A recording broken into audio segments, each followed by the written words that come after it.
All right, looks like we're live. Welcome everybody to our first-time homebuyer and new immigrant experience, first-time homebuyer journey. Live info here with me, Aaron Buzaglo from Clear Trust Mortgages. Thank you very much, Aaron, for joining. Pleasure. It's nice Excited having to be you. here. I'm Younes. For those of you who don't know me, I'm with Century 21 Millennium with the local home finder team. And today we're going to share with you a couple of exciting stuff, a lot of info, good info to get a head start in your first time home buying journey.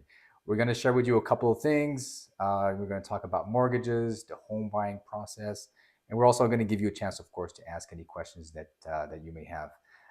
Aaron, tell us a little bit about yourself real quick. So I'm a mortgage broker with DLC Clear Trust. I've been doing mortgages for about 12 years. I've been a mortgage broker for about 2.5 years, and very excited to be here. Yeah, thanks for joining. So, without further ado, we're gonna go straight into the meat of the subject, and we're gonna start talking about the home buying journey and everything around it. But first, just a little foundation, just to get a good understanding of what we're going to be talking about. So, uh, in your home buying journey, you're going to be exposed to a couple of different properties, right? Some of you are going to be looking for condos, some of you are going to be looking for semis, townhouses, and we're here to bring some clarity to that.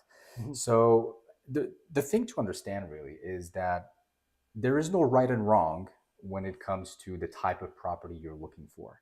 I work with some people who prefer condos and some other people that swear only by detached homes, like Younes only talk to me about detached homes. Mhm. It's really, it really comes down to what works best for you and your wallet, your financial situation, and also your lifestyle. Condos have pet restrictions, and when you're in a freehold property like a full detached home, obviously you can do whatever you want as long as the town allows it. Mhm. But basically, the main big difference between condos and the rest is going to be around maintenance fees, condo fees, and the fact that you live on the 160th floor compared to the ground floor on the detached home. So it's a pros and cons. You're going to have to talk to us, talk to your realtor, so that they get a full understanding of what would be good for you. Um, Aaron, let me ask you this: when you do your mortgages and you get your mortgage applications, is there a type of property that comes up more often than others? Do you get more condos than detached homes, or isn't that even that's not even a thing? No, you know what? It's a healthy mix. Okay. It really depends on the individual, Mm. what they're looking for, what's in their price range. But we can help them either way, right? Yeah. That's our goal. Yeah, exactly. So really, it doesn't really matter what you're looking for. The important thing is for us to understand your needs and what your family situation is like, and we could advise you better on the type of property that would work best for you.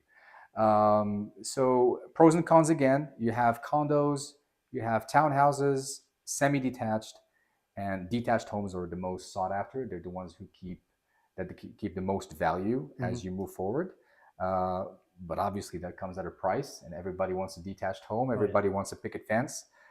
So it's a whole picture situation, and we take it one step at a time. Um, let's go over real quick just to not only talk about ourselves. I want to give you the opportunity to talk about yourself, not only as yourself, but also as a mortgage broker. We're just going to talk about what a realtor does for you, like myself, and what a guy like Aaron would do for you. So, a realtor does a couple of things to you, but generally speaking, a real estate agent, a realtor will work in your best interest to represent you in a transaction. So, if you're buying a condo, for example, they will want to make sure that there is no pending litigation against the corporation, that everything is done properly by the previous owner, and will reveal what's called material facts to you, the buyer, to make to let you make an informed decision, so that you don't get caught off guard if 10 years down the road somebody comes down knocking and tells you this is my house. So we do our due diligence to work in your best interest to bring you all the information necessary. So if you're buying a home, for example, we're going to negotiate for you. We're going to do the market research for you. We're going to look for red flags. So while you're out there in the house, um, contemplating that beautiful quartz countertop, we're out there looking at the ceiling and walls to make sure that there is no signs of leak, anything that could be considered a red flag by you or the inspector. So we have training, we have experience to do that. We let you enjoy the process. We try to make this as stress-free as possible. Contemplate that quartz countertop, and let us take care of the complicated things. So Aaron, mortgage brokers, mortgage agents. Yeah. Before we jump into what a mortgage broker does, I'm sure there are some people out there who have the same question as I had a couple of years back. What is the difference between a mortgage broker and a mortgage specialist? Okay. So a mortgage specialist is one who is works for a bank. Mm-hmm. So although there's some great mortgage specialists out there, they offer one product, one rate from that particular lender. Mm-hmm. In my case, I'm a mortgage agent, which is sometimes called mortgage broker, Mm-hmm. where we have the ability to offer our clients options. Right. We're not restricted by one specific lender or one specific rate. We're here to provide mortgage solutions Mm-hmm. and different options for clients. Okay. So just to make sure that we are on the same page, bottom line, a mortgage specialist works for a bank, for example, say TD, for example. I'm not sure. I don't know if we're supposed to name them, but the Green Bank. The Green Bank, the big Green Bank. So a mortgage specialist works for a bank and only that bank, and will only be able to provide advice, tips, and products of that bank. That's right. Mortgage brokers, you work with all types of lenders, all sorts of lenders, and depending on the applicant, you'll be able to work with a specific lender and advise on a specific product. You got it. Right. So there you have it. I think that's pretty clear. So to me, it seems that on paper, the right way to go is to go with a mortgage broker, just because you have a lot more options and you have one agent representing your interests like a realtor does to advise you on the best type of product. But again, it really depends on your situation. If you have a long-lasting relationship with a specific bank, your parents, your grandparents, and your great-grandfathers have been with the same bank, and you're going to give you some maybe a loyalty discount, that's fine too. So, but just make sure you cover all your bases to make sure that you have the best deal possible. So thanks for that, Aaron. Thanks for covering that. Sure. Speaking of mortgages, we're going to stay on that topic for a little while here. The main concern that people have when buying a home, obviously, is coming up with the money, coming up with the down payment, coming up with the financing. So I just wanted to take a quick second to go over a couple of examples of what's out there at your disposal to come up with the down payment and help you save for your first purchase. The government of Canada has been trying, to say the least, have been trying to come up with solutions. There are a few out there, so just make sure you talk to Aaron, a mortgage broker, to figure out which one is best for you. So just to go over a couple of things here, I've got a couple of notes here. The first one is going to be your first-time home buyer incentive. Now, basically what it is, it's a shared equity mortgage with the government of Canada. All right, it's a shared equity mortgage where the government owns an equity, a piece of your home until you pay back. So let's say you borrow from the government $30,000, they're gonna hold a piece of that home until you pay them back. Now the good side is there's no interest, right? There's no interest, so you got time to pay back as agreed. There's no interest in it. The second plan is the home buyer's plan. Basically, it allows you to borrow up to $35,000 from your registered retirement savings plan, your RRSP. The only caveat to that is you do have to pay it back over 15 years.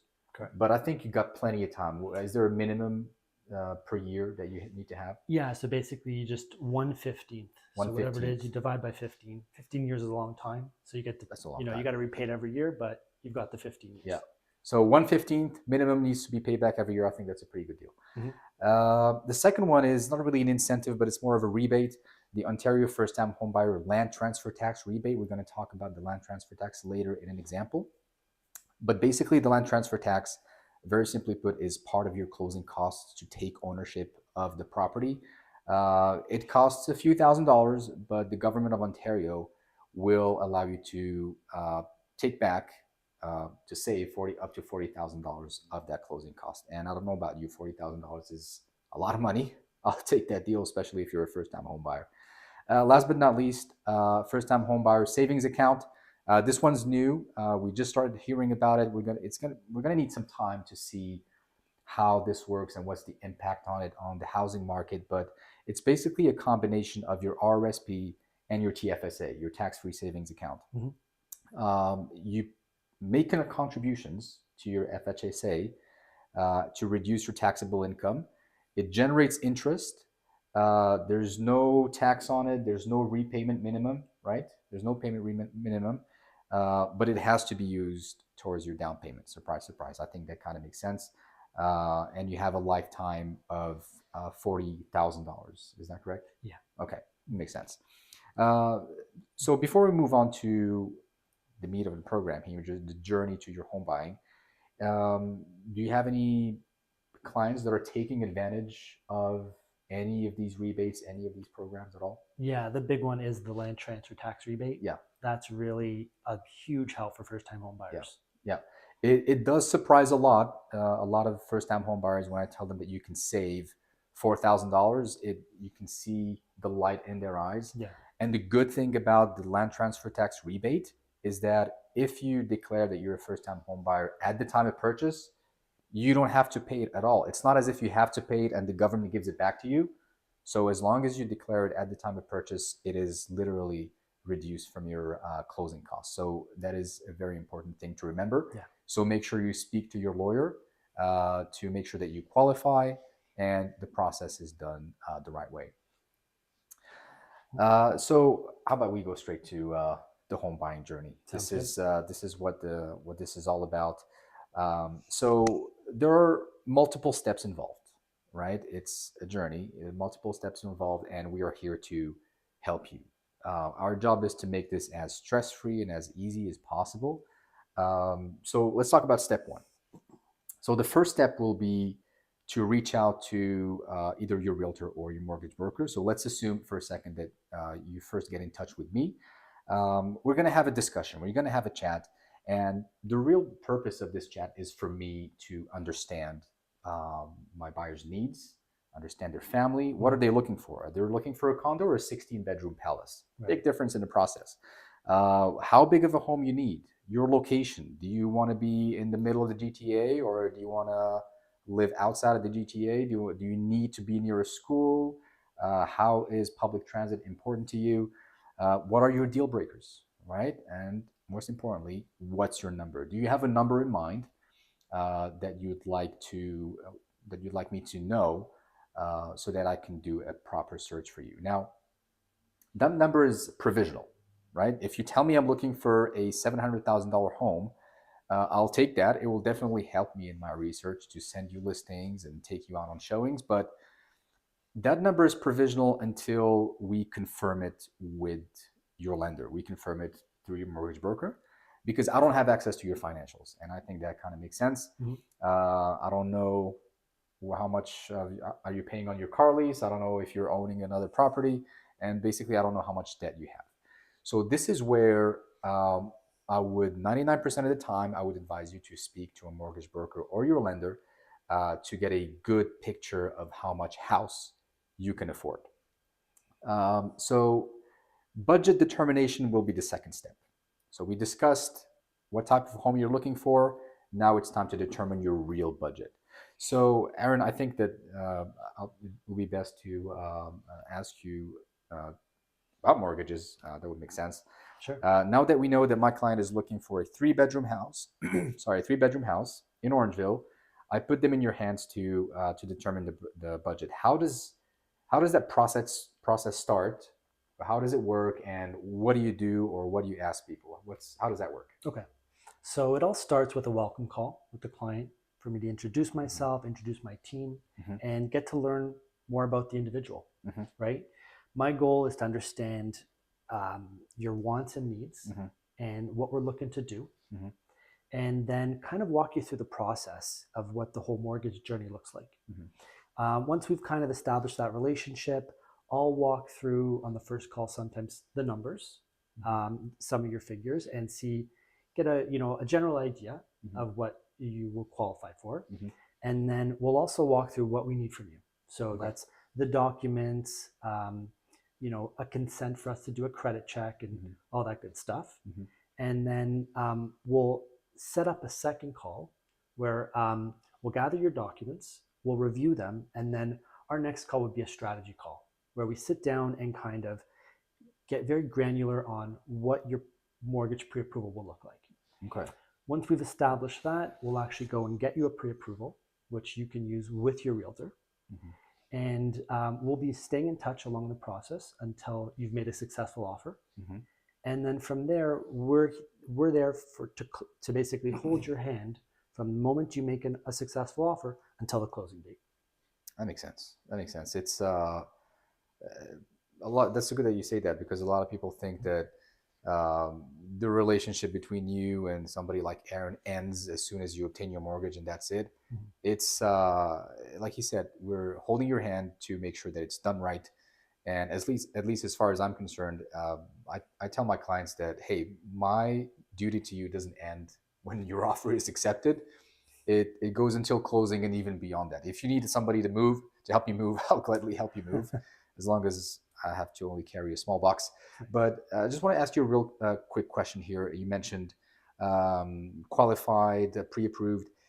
Can you just tell us once and for all, put this to bed, the difference between getting a pre-approval and getting pre-qualified? Sure. This is an important one. Yeah. So getting pre-qualified is basically having a conversation about a general idea of what you would qualify for. Okay. Getting a pre-approval is where we will gather your documents and review everything and make sure that when we give you a pre-approval, that we are giving you a very solid idea of what you qualify for. Okay. And secondly is that it gives us the ability to submit your application to a lender, get a pre-approval, and hold a rate for 4 months.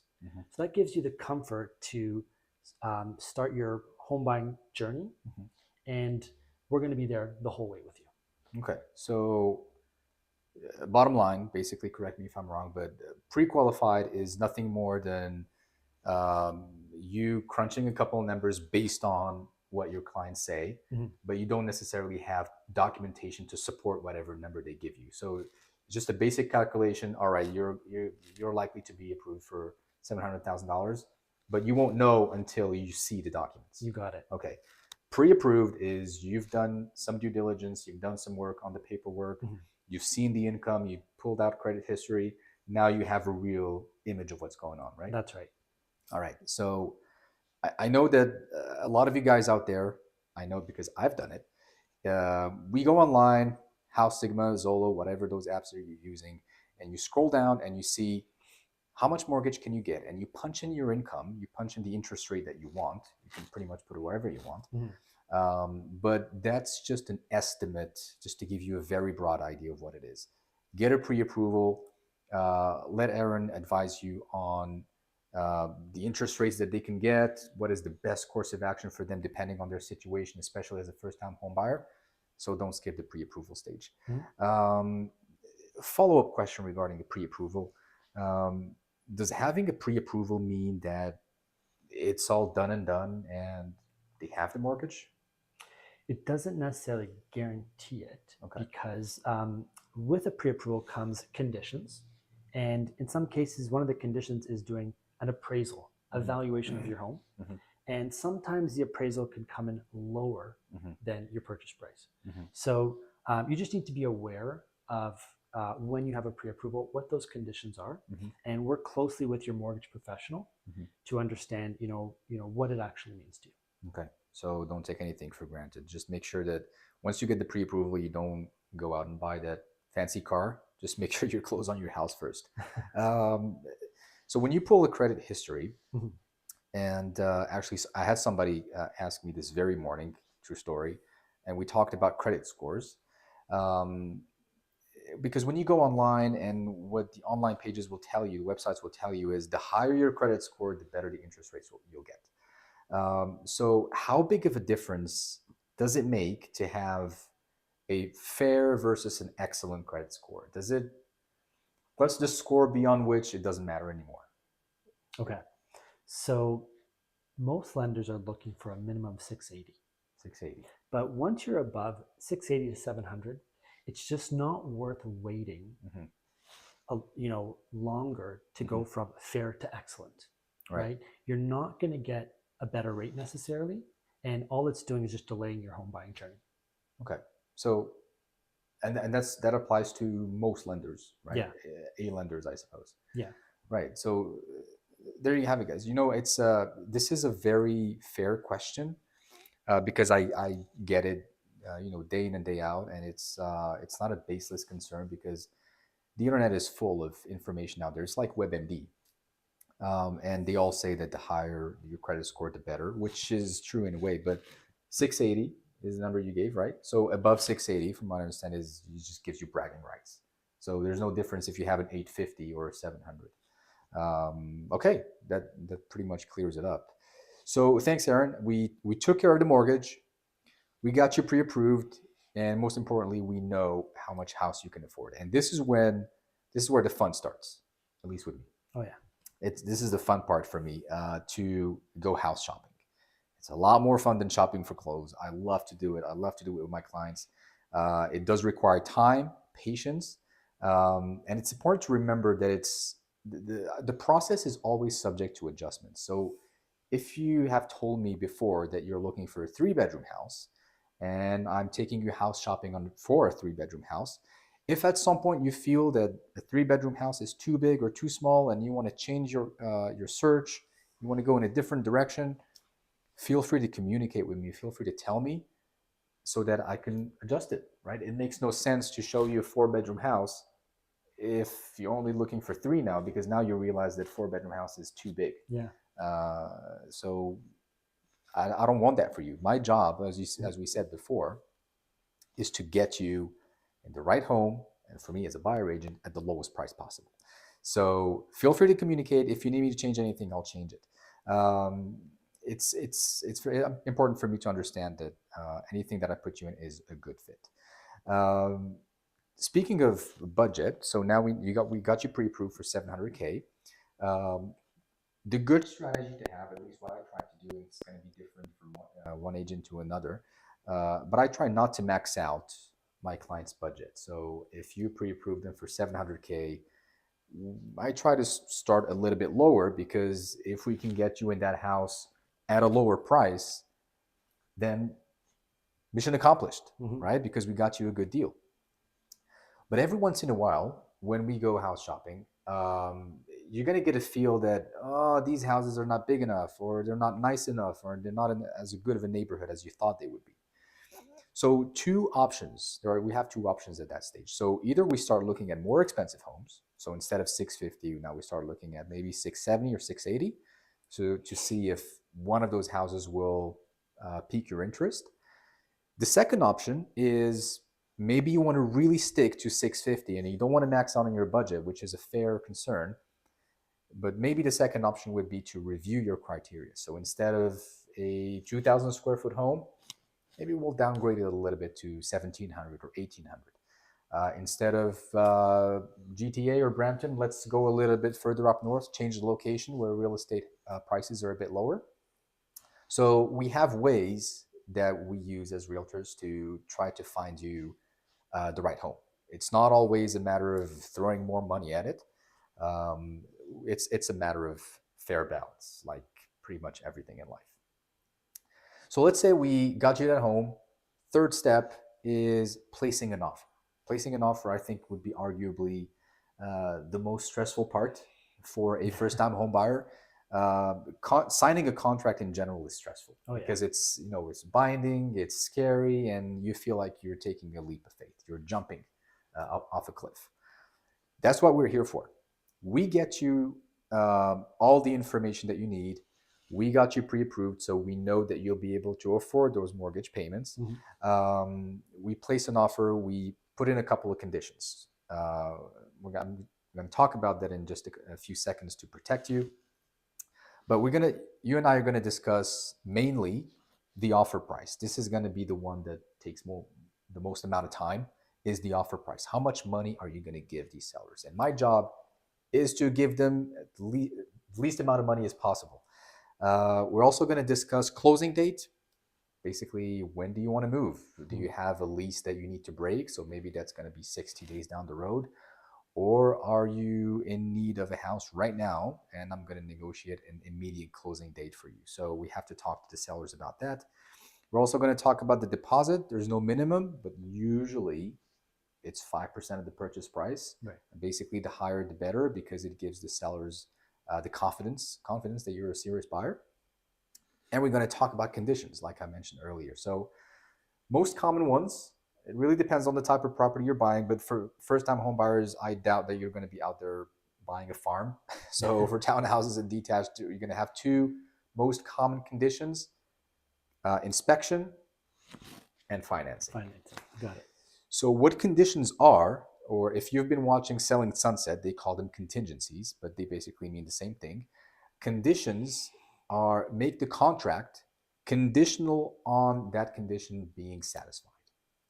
Let's take the example of a financing condition. When the offer is accepted, conditional on financing, we go to Aaron and tell him, we have an accepted offer. Here's the paperwork. We have 5 days to secure financing. What happens at that point? So you work with the bank to basically finalize the paperwork, right? That's right. All right. Yeah. So a lot of things are going on during those 5 days. Typically, you would order an appraisal if required, and we are going back to the lender to get the approval with the fact that we have a signed agreement, right? And we make them aware that we've got this condition of financing, so they work within our time frame. Okay, so 5 days is usually the standard time frame. The more the better, but obviously from a seller's perspective, the shorter the better. So 5 days is kind of a fair deal. What a condition does for you as a buyer is it gives you a way out, and a good way out, as long as we don't abuse it, of course. So if Aaron gets back to us and tells us, hey, there is an issue, in the unlikely event there's an issue, we have a way out, and we can back off the deal, we can back off the purchase, because we have a financing condition. Same thing for inspection. If we put an offer conditional on inspection, we bring in an inspector, he will give us an inspection report. And if there's anything that you don't like about the report, something as little as a light bulb not working, it is at your sole and absolute discretion that, hey, Younes, this does not work for me. Some people have more tolerance than others in terms of what kind of stuff needs fixing. But it's important to note that every house, even the most perfect one, even the new builds, every single house out there is going to have something. That's right. And inspectors, that's their job. They give you the report and they let you decide. Of course, I'll be able to accompany you in, if anything is a big deal or not. But if you're not comfortable with anything, it's at your sole and absolute discretion. That's literally what the condition says. And you don't even have to explain yourself. Obviously, as a courtesy, we tell the agent that, we're not comfortable with this particular thing. And then we back off the deal. And then we start house shopping again. It happens. Don't feel bad about it. And this is my job. It is to protect you and make sure that you buy a house that you're comfortable with, not only financially, but also in terms of personal involvement, right? If you're not comfortable with buying a fixer-upper or a house that needs a lot of work, then it's solely up to you. I mentioned earlier that we're going to discuss closing. Just to explain real quick what closing date is, it's basically the date that you officially and legally take ownership of the house, of the property. The title will be transferred from the sellers to you, the buyer. A couple of days before that, the lawyer will do some due diligence to make sure that the property title is clear, there's no encumbrances on it, and that we're all good to go. In 99.9% of cases, personally, I've never experienced a title issue, especially if it's a residential property. Those usually are, they go smoothly. but we still need to get a lawyer to make sure that it's all good. So, how about we talk about an example, a concrete example? We talked about mortgages, pre-approval, pre-qualified, the home buying process. Let's say we take a average $700,000 home. That average, unfortunately, is climbing by the day. But basically, we can start with lawyer fees. So lawyer fees are something that you need to keep in mind. You got $1,500 for lawyer fees. On top of that, you're going to need to add the provincial land transfer tax. Provincial land transfer tax is basically a tax that you pay to the government of Ontario for the title for the property transfer, and it's based on the purchase price. It's not a fixed amount. Go online, put in your purchase price, and it will give you the land transfer tax that you need to pay. It's about $10,000, but we talked about the land transfer tax rebate, which you can, it can reduce your closing costs by $4,000. Title insurance, which is optional, but I highly, highly recommend it, and I'm sure that your lawyer will recommend the same. There's an alternative to it. It's called a lawyer's opinion on title, but I highly recommend the title insurance. It's going to set you back about $500, $600, depending on the type of property. Tax on CMHC insurance. I'm sure you've heard about the CMHC insurance, which is an insurance that you need to pay if you put in less than 20% down payment. Now, the premium of that insurance is included in your payments, in your mortgage payments. However, the tax, the PST, the provincial sales tax on that CMHC insurance is due upfront. That's right. So on a $700,000 home, that tax is about $2,000. Home insurance, that's not a huge expense, $50, $100, $150, depending on what you're buying. And the home inspection, which is about $500 or $600. So for the closing fees, for everything that you're going to give the lawyer is about $11,000, just above. Now, of course, there's the down payment. The down payment is going to be the biggest expense, the biggest chunk of money that you're going to have to shell out. You may have heard that the minimum down payment is 5%. I just want to clear that out. It's based on the purchase price. So the way it works is that it's 5% of the first $500,000 and 10% of the difference between $500,000 and $1 million. So in our case, it's $200,000, which brings our down payment to $45,000, which is a lot of money. It is a lot of money, but as we said, there are ways to save up for it. So down payment $45K, closing fees $11,000, which brings our total closing fees of about $56,000. I just want to make a note about something here, is that there are some fees added on top of these $56,000 if you're buying in Toronto. So if you're buying in Toronto, by Toronto I mean the amalgamated Toronto area. So North York, Vaughan, Scarborough, Toronto, of course, Etobicoke, all these things count as Toronto.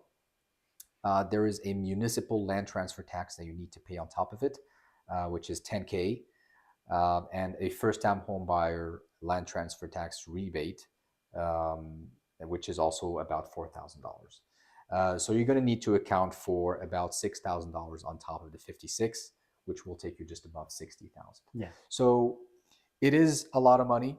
We wanted to give you this example in particular. If you'd like me to send you a little, summary and a couple of links, I can give you this example just so you can calculate exactly how much money you can put aside depending on your purchase price. It has some links that you can follow for you to calculate your land transfer tax, your down payment, your CMHC insurance. Shoot me a text or an email. And by the way, look at the description in the live video right now. Just scroll down at the bottom, hit read more, and you'll find Aaron's and my contact information. Feel free to send us a text, email, or DM, and we'll be happy to answer any questions that you may have. So that pretty much sums up the journey itself. We don't want to go into too much detail because the journey is going to be different depending on who you're dealing with, depending on the type of credit, depending on whether you're looking for a condo, detached townhouse, in GTA, outside GTA. So there are a little bit more intricacies that we're not covering today, obviously, because we don't want to complicate things too much. But give us a call, give us a text, and we'll guide you through it. If you got any questions, feel free to drop them in the chat box in the bottom right or bottom left, depending on your screen, and we'll be happy to answer them. And we already have a few. So the first question that I have for you that we got is for you, Aaron. When I get a 5-year term, what do they mean by term? Okay. That's an excellent question. I think that's pretty confusing, especially that we get a mortgage for 25 years and then they talk to us about a 5, 3, or 2-year term. Yeah. So big difference between term and amortization. So a 5-year term basically means that is the length of the contract that you're signing with the lender. And in that contract, it determines everything from your monthly payment, your rate, and what the potential penalty is if you break the mortgage. Once you have finished that term, we could call that you've reached your maturity date. You have the ability to pay off your mortgage with no penalty. You could move your mortgage to another lender, or you could refinance. Okay. When we say amortization, that's the total life of the mortgage. Typical amortization is 25 years, can go up to 30 years, and the amortization determines what your monthly payment is. Okay. So 5-year term, for example. So I got a 25-year mortgage, 5-year term. At the end of the term, what do I need? Is there something I need to do? Do I need to do a new mortgage application? Is there something that I need to do for the mortgage to continue ongoing, or can I just leave it be? So you can leave it be. Your lender will contact you for a renewal, but in honesty, they probably will not give you the best rate and the best solution that's available at the time. It's a good time when your mortgage comes due to talk to a mortgage professional to see what your options are at that point in time. Okay. Right. So don't take anything for granted. I know that some people will out there will be comfortable in just signing the paperwork, because I would assume you'd have to go through a new mortgage application if you want to change lenders. So that involves credit history, pay stubs, etc. Right? Yeah. All right. So, but still, maybe that could be beneficial for you. Like, talk to a broker just to make sure that you have the best rates. Maybe they could save a couple of $100. Yeah, leave it to us, right? It could take you a few hours to save you thousands of dollars. Yeah. Leave it to the pro guys. Don't DIY your way through mortgages. Leave it to the pros. That's what they're trained to do. We've received, by the way, if you want to ask a question, feel free to drop it in my email. My email address is in the description. We received one earlier. Could you explain how a stress test works? What if the rate is 5%? Do I have to qualify for more than 5%? Okay, so this concept of a stress test might seem stressful, but basically a stress test is hypothetically, can you qualify with the rate you have adding 2%?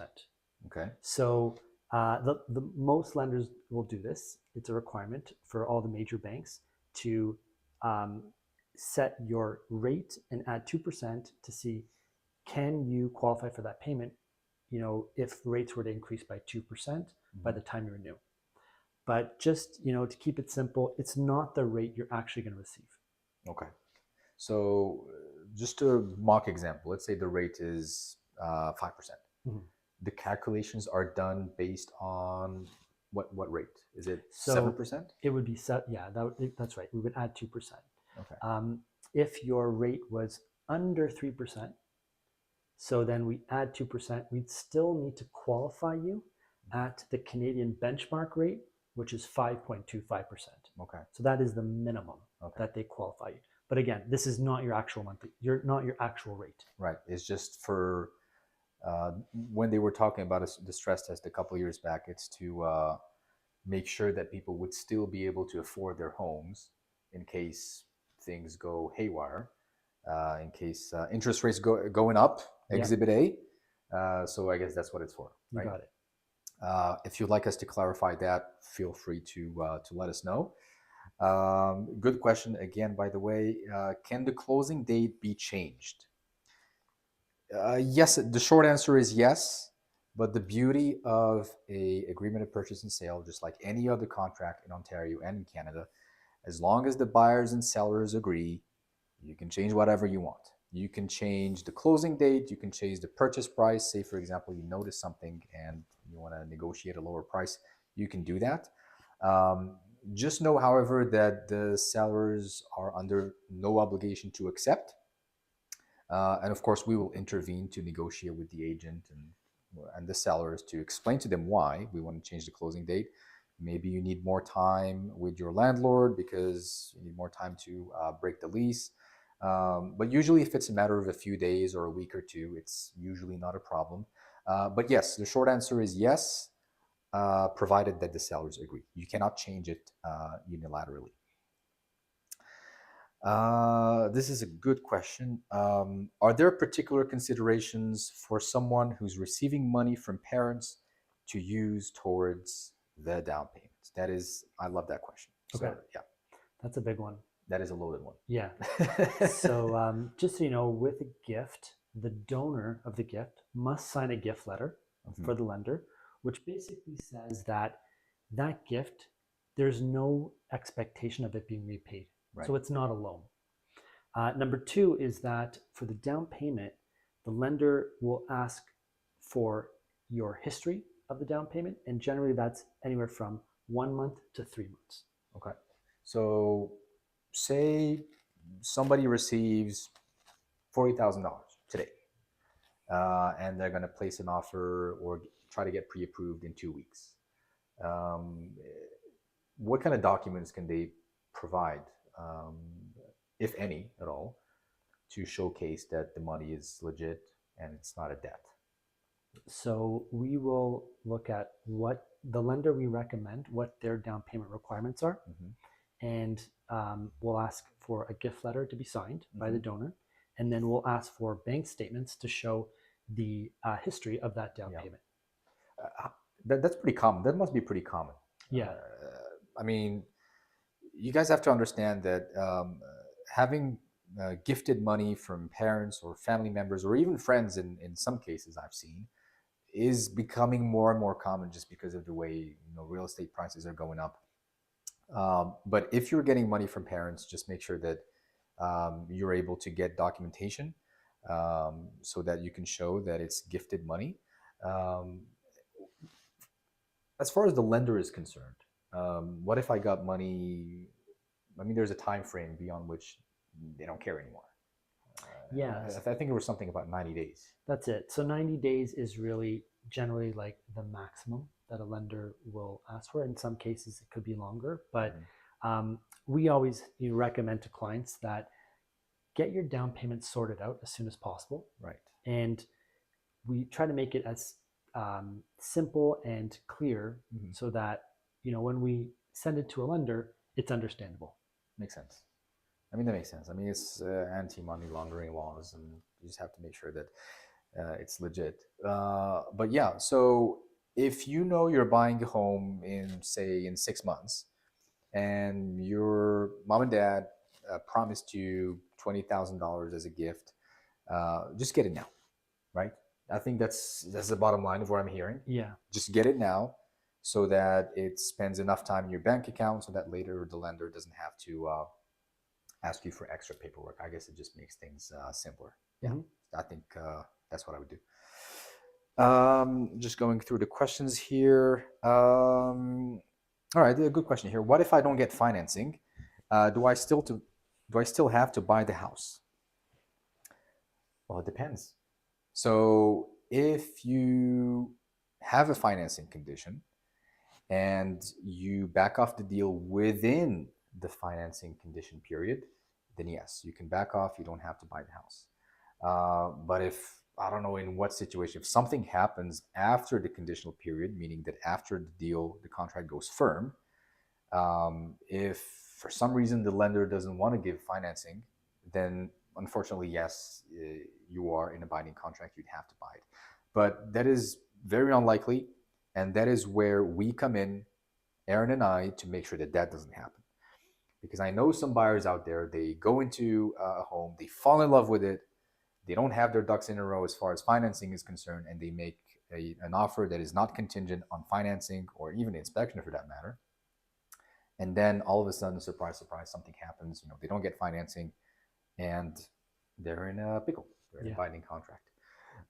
So that's our job. We try to, because we're rational, we try to be as rational as possible, because the home buying journey is emotional. We get it. But our job is to keep you grounded, keep your head on your shoulders in terms of decision making, and advise you properly. So to answer your question, as long as you back off within the conditional period, you're fine. After the conditional period, yes, you have to buy the house. That's the short answer. This one is a simple question. If I don't like an inspection, can I back off a deal? Same answer, as long as it's within the conditional period. But I think that what you mean is there a reason? Is there such thing as a valid reason and invalid reason? And the answer is no. So as long as you're within the conditional period, you can back off a deal due to an unsatisfactory inspection, and you don't have to give a reason whatsoever. You're free to do so if you want to. If you want me to give an explanation to the other agent, I would, just to keep the good relationship going. Sometimes when that happens, the buyers will decide to give the inspection report to the sellers as kind of a show of good faith and an apology. But no, you don't have to give a reason at all. Just like financing. If you get a rate, say Aaron tells you you're going to pay a 60% rate and you're not happy with that, which I'm sure you wouldn't be, then you can back off the deal due to unsatisfactory financing terms. So yes, as long as it's done within conditional periods. Okay, going through the questions here. Okay, one last one. Okay. Are there any particular considerations for new immigrants? That is a wonderful question, because I personally work with a lot of first-time homebuyers that are new to Canada, that arrived in Canada within the last 12, 14 months, the past 1 or 2 years. And they do have some concerns just because of, short credit history, money that's still coming from abroad. We talked about that a second ago. So are there any particular considerations for new immigrants to keep in mind when buying real estate? Yeah, and exactly what you said. So with a newcomer, they may have not established their credit history in Canada yet, or their income, it might not be at the full ability of what they they could make when they establish themselves. Just that they should know that there are newcomer policies, mortgage policies at each lender. Every lender is different, and that they should speak to a mortgage professional with their unique situation to see how can they obtain a mortgage. Yeah, I like that. I like that answer, just because it shows that there are ways, right? Because I've been there as a first-time homebuyer. I know what it is. So you go online and you see this plethora of information where they say you need to have, I don't know, 2, 3, or 4 years of credit history, 3 years of employment history, and everybody thinks that, oh, that's it, I can't buy a house. Which is fair, because you would be tempted to think that it's accurate information.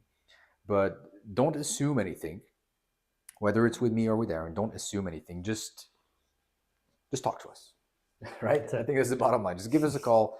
There are ways around everything, legal ways around everything, especially when it comes to mortgages. Different programs out there, I'm sure you negotiate with underwriters and lenders to defend and represent clients' applications, I would suppose. Oh, so there are ways around things, and that's what we're here for. Not only for real estate negotiations, but also mortgages. So if you guys have any questions that you'd like us answered today, tomorrow, or next week, if you think of something tomorrow during your search, give us a call. Shoot us an email, shoot us a text, give us a call, me or Aaron. Our contact information is in the description below, in the video page down there, and we'll be happy to help you out. Again, we don't want to overflood you with a whole amount of information because I know that a lot of things can be confusing. But leave that to us once you call us, and we'll have a little chat, and we'll cover as many things as you want. Aaron, thank you very much. This was super helpful. Pleasure. I hope we cleared up a lot of things. Give us a call, shoot us a text, and we'll be happy to answer everything. Thank you guys for joining us. This was the New Immigrant and First-Time Homebuyer Live seminar.